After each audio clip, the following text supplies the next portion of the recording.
राष्ट्रवादीच्या कार्यकारी अध्यक्ष सुप्रिया सुळे बोलतात। सगळे कार्यकर्ते, पदाधिकारी, नेते आणि आदरणीय पवार साहेबांचे मनपूर्वक आभार मानते आणि मनापासून कृतज्ञता व्यक्त करते की एवढा विश्वास पक्षातल्या संघटनेतल्या सगळ्यांनी माझ्यावर टाकला।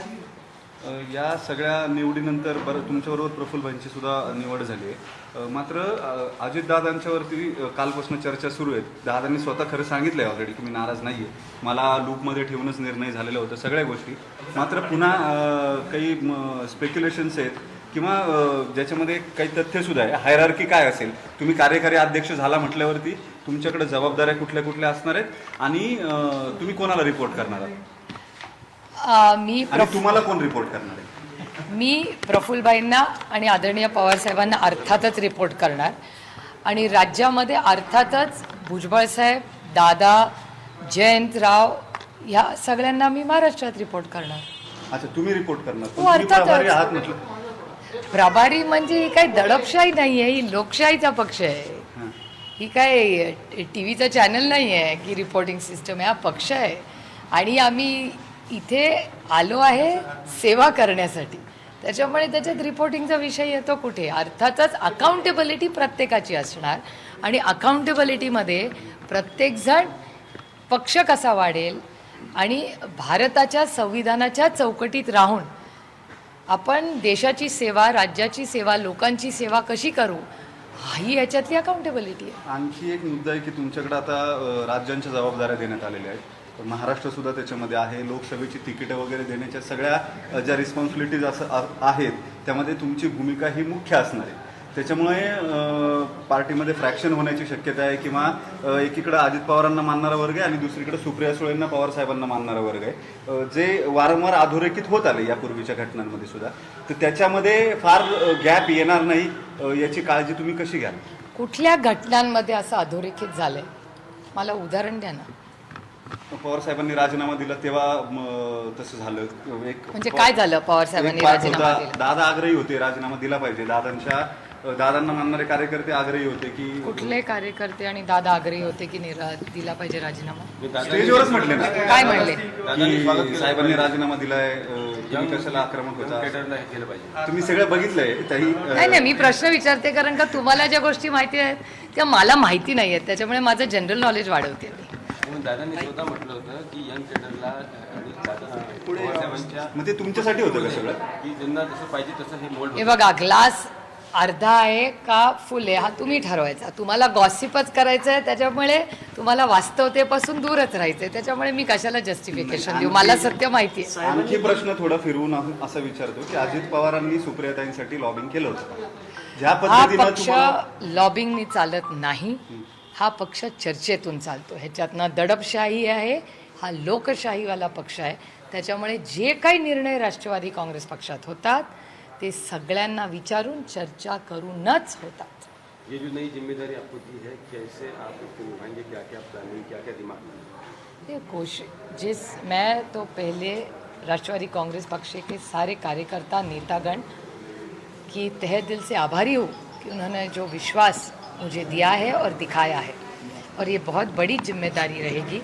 और आदरणीय पवार साहब, प्रफुल्ल भाई, उनके साथ मिलके देश में हम काम करेंगे और महाराष्ट्र में माननीय भुजबल साहब, दादा, जयंत पाटिल, हमारे सारे वरिष्ठ नेताओं का मार्गदर्शन ज़रूर मुझे मिलेगा और हम सब साथ में मिलके आगे काम करेंगे।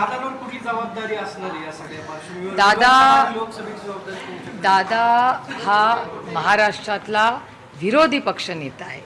विरोधी पक्ष नेत्याचा पोझिशन ही मुख्यमंत्र्याच्या बरोबरीने असते। राज्याचा मुख्यमंत्री आणि राज्याच्या विरोधी पक्षाचे नेत्याचा रोल हा खूप मोठा असतो। हे भाजपला शह देण्यासाठी ही सगळी निवड आहे का? कारण की भाजपचे सगळे नेते बारामतीत येऊन ठाण मांडून बसलेले आहेत किंवा मग तुम्हाला कार्याध्यक्ष केल्यानंतर पूर्ण राज्याची जबाबदारी दिली असं काही आहे? मला काय माहिती नाही याचं, म्हणजे तुम्ही जसा विचार करता तसा मी विचार नाही करत। आणखी माध्यमांमध्ये किंवा सोशल मीडियावरती आणखी एक ट्रेंड दिसून येतोय, तो म्हणजे सुप्रिया सुळे यांची कार्याध्यक्षपदी निवड होण्याची निवड होण्याचं मेरिट जे आहे त्यातलं सगळ्यात मोठं मेरिट म्हणजे त्या शरदरावांच्या कन्या आहेत किंवा शरद पवारांच्या कन्या आहेत. म्हणून घराणेशाहीचा जो आरोप होतोय तो पुन्हा एकदा सिद्ध होतो असा एक सोशल मीडियावरचा एक फ्रॅक्शन म्हणतो. हो, मला पूर्णपणे मान्य आहे. घराणेशाही आहेच ना त्याच्यात.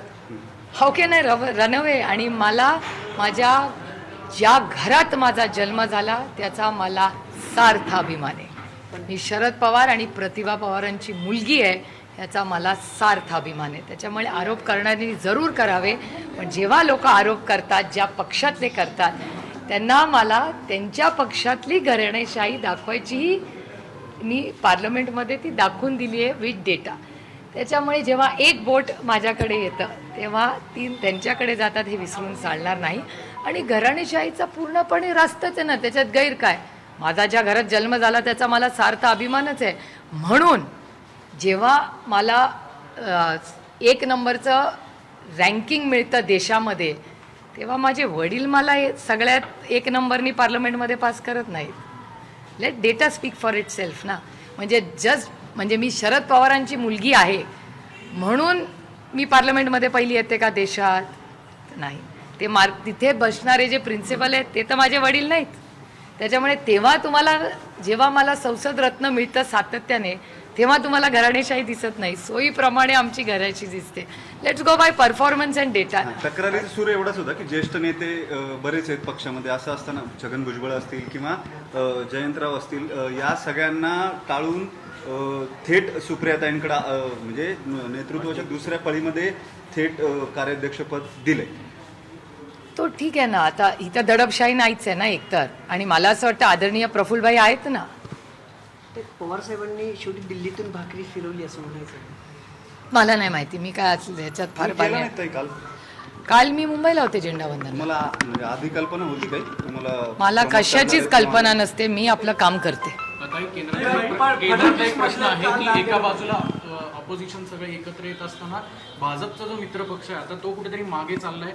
भाजपला एकही म्हणजे एकनाथ शिंदेचा गट सोडून कुठलाही केंद्रात मोठा पक्ष जो आहे तो दिसत नाहीये साथ देताना. दॅट इज हे 2024ला याचा निकाल दिसतील. नाही, एनडीए नाहीच आहे ना आता. सगळ्यांचीच भांडण करून बसलेत.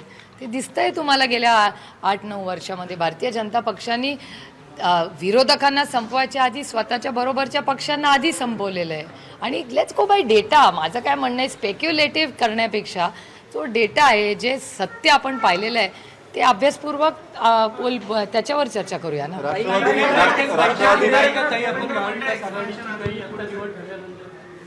नाही, मी कशी बैठक घेणार? महाविकास आघाडीची बैठक महाराष्ट्रातले सगळे वरिष्ठ नेते घेणार आणि मी कशी घेणार? शिंदे आणि भाजपचे काही नेते म्हणतायत की दादांना पुन्हा डावललं गेलं. अजितदादांवर वारंवार अन्याय केला जातो आणि दादा नाराज असल्याचं देखील त्यांच्याकडनं म्हणजे शिंदे आणि भाजपचे नेते सांगतायत. मला गंमत एक वाटते की भारतीय जनता पक्ष आणि शिंदे सेनेला दादाचे मूड स्विंग्स फक्त त्यांनाच माहिती असतात का? आणि दुसरं आहे की शेवटी आंब्याच्याच झाडाला दगड मारणाऱ्यांना बाबळीला कोण मारतं का? त्याच्यामुळे दादावर टीका करून राष्ट्रवादीवर टीका केल्याशिवाय भारतीय जनता पक्षाला दुसरा मार्गच नाही आहे ना. कारण का दुसरं आमच्या विरोधात बोलण्यासारखं काहीच नाही आहे. त्याच्यामुळे दादाला टार्गेट करा, मला टार्गेट करा, नाही तर राष्ट्रवादी काँग्रेस पक्षाला करा. काल देवेंद्र फडणवीस बोलले की जंगलामध्ये किती प्राणी एकत्र आले तर वाघाची शिकार होऊ शकत नाही. म्हणजे महाविकास आघाडीला ते सगळे प्राणी एकत्र म्हटले. विरोधक मी काय ऐकलेलं नाही त्याच्यामुळे मी काय बोलू शकत नाही. वाघाची शिकार होते म्हणजे भाजप वाघ. मी स्वतः त्यांचं ऐकलेलं नाही त्याच्यामुळे मी त्याच्यावर ताई, रेल्वेसाठी रेल्वे सुरक्षेसाठी जो निधी वापरायला हवा होता तो निधी पायाचं मशीन किंवा इतर गोष्टींसाठी वापरला जातोय असं कॅगच्या रिपोर्टमध्ये सांगण्यात आलेलं आहे. यावर तुम्ही एक भूमिका घेऊन ट्विट केलं होतं त्याबद्दल. नाही, कॅगचा रिपोर्ट हा अतिशय चिंताजनक आहे. आणि जे ॲक्सिडेंट झाला ओरिसामध्ये तो पूर्णपणे रेल्वे मंत्रालयाने लक्ष न दिल्यामुळे झाला. हा कॅगचा रिपोर्ट सांगतो. हे काय मी विरोधात आहे म्हणून म्हणत नाही आहे. 288 लोक जेव्हा जातात त्याची जबाबदारी केंद्र सरकारने घ्यायला नको? आणि कशामुळे रिपोर्ट काय सांगतो, जी कमिटी आहे पार्लमेंटची ती काय सांगते, याचा गांभीर्याने सुरक्षिततेबद्दल कधीच लक्ष घातलं नाही. वंदे भारत ट्रेन आल्या त्याचं स्वागत आहे, पण इतक्या वंदे भारत ट्रेन यायची खरंच गरज होती का? का सुरक्षितता पहिली आणि मग वंदे भारत ट्रेन? 2-4 ट्रेन झाल्या आनंद आहे. काही म्हणजे आम्ही स्वतः त्याचं स्वागत केलं, चांगल्याला चांगलं म्हणलंच पाहिजे. पण ज्या पद्धतीने मग गरीब रथ का नाही वाढवले हो, ट्रॅक्सवर का नाही पैसे घालवले, किंवा सिग्नलिंगवर निधी का नाही टाकला. त्याच्यामुळे आज जे 288 लोक गेलेले आहेत, तो जो ॲक्सिडेंट झाला त्याला जबाबदार केंद्र सरकार आहे. ते नितेश राणेंनी पाठीमागे एकदा बोलताना म्हणाले होते की राष्ट्रवादीत संजय राऊत 10 जूनला प्रवेश करतील, असं काही ताईंच्या कानावर आले. राणेंनी 2-3 वेळेस असं स्टेटमेंट केले की संजय राऊत स्वतः 10 जानेवारीला राष्ट्रवादीत प्रवेश करतील. नवीन कार्यकारी अध्यक्षाच्या कानावर असं काही आले? मला हा विषयाबद्दल खरंच काय माहिती नाही. काही त्या राणेंच्या प्रश्नाला जोडून राणेंनी मध्ये पवारसाहेबांना औरंगजेबाची भूमिका दिली होती, राष्ट्रवादीकडून आंदोलनही करण्यात आली. मात्र कुटुंबातून फार काही कुणी तीव्र प्रतिक्रिया त्याच्यावरती दिली नाही. ते साहेबांना विचारलं, आम्ही साहेबांनी त्याच्यावरती काही फार तीव्र प्रतिक्रिया दिली नाही. मात्र ह्या सगळ्या गोष्टींना रिटॅलिएट केलं पाहिजे, किंवा मग एका टेबलवर बसून हा जो खाली घसरलेला स्तर आहे तो थोडासा अपलिफ्ट केलं पाहिजे असं तुम्हाला वाटतं का? कारण ज्या पद्धतीची टीका होते, भाजपचे नेते फार त्या बाबतीमध्ये आक्रमक होताना दिसत नाहीत, जोवर त्यांच्यावरती येत नाही. मला हा स्पेसिफिक विषय फारसा माहिती नाही. माझ्यावर कैलासवासी यशवंतराव चव्हाणांचे, महाराष्ट्र भारताचे आणि माझ्या आईवडिलांचे संस्कार आहेत. त्याच्यामुळे कुठे किती बोलायचं याचं भान मी स्वतःवर ठेवू शकते. बाकी काय करतात ह्याच्यावर मी नाही करतो. स्टेटस ठेवलं जाते. आज पुन्हा नवी मुंबईत तसा प्रकार घडलाय. या अगोदर छत्रपती संभाजीनगर असेल किंवा कोल्हापूर असेल आणि आता नवी मुंबईत, कसं बघता ही वृत्ती कुठेतरी थांबली पाहिजे असं तुम्हाला वाटतं? कारण राज्यात अशांतता याच्यामुळे परत होण्याची चान्स. गृहमंत्री कमी पडतायत का कुठे? अर्थातच मी मागच्याही आठवड्यात बोलले होते की इंटेलिजन्स फेलियर आहे आणि गृह मंत्रालयाची ही जबाबदारी असते. मागच्या आठवड्यातही मी माननीय अमित शहाजी असतील किंवा माननीय महाराष्ट्राचे होम मिनिस्टर असतील, त्यांनाही मी विनंती केली आहे की ज्या पद्धतीने महाराष्ट्रामध्ये अस्वस्थ वातावरण आहे हे अतिशय चिंताजनक आहे. आणखीन एक गोष्ट सोलापूरला झाली. सोलापूरला एक मुलगा 2 मुलींबरोबर आणि त्याच्या प्रोफेसरबरोबर चहा पित होता, तेव्हा त्या मुलाला जाऊन मारलं. आता ह्याचं काय लॉजिक, ह्याला कोण जबाबदार ठेवणार? आणि अशा घटना होत आहेत, ह्याच्याबद्दल महाराष्ट्र सरकार काय करते आणि माननीय अमित शहांनी लक्ष घातलं पाहिजे. कारण का अर्थातच महाराष्ट्रातल्या होम मिनिस्टर यांना हे जमत नाही आहे, किंवा ज्या पद्धतीने दंगलीचं वातावरण संपूर्ण महाराष्ट्रात, अस्वस्थ महाराष्ट्रात आहे, तर मला असं वाटतं की केंद्राच्या होम मिनिस्ट्रीला इंटरव्हेन्शन केल्याशिवाय मार्ग राहणार नाही. कारण का आत्ता हे महाराष्ट्रात सुरू आहे, पुढे देशात कुठेही जाऊ शकतं. मग ह्याला जबाबदार कोण होणार? आणि दुसरं, दंगली जेव्हा होतात तेव्हा इन्व्हेस्टमेंट्स वातावरण हे अतिशय चिंताजनक होतं. लोक घाबरलेले असतात आणि आपल्यासारख्या देशामध्ये, महाराष्ट्रात, पुरोगामी विचाराच्या महाराष्ट्रामध्ये आज अशा ह्या गोष्टी होत असतील तर हे महाराष्ट्र सरकारचं अपयश आहे.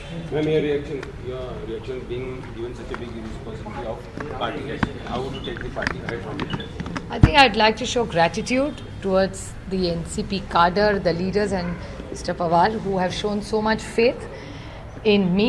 It's going to be a exceptionally challenging time ahead for this job because it's a very big role.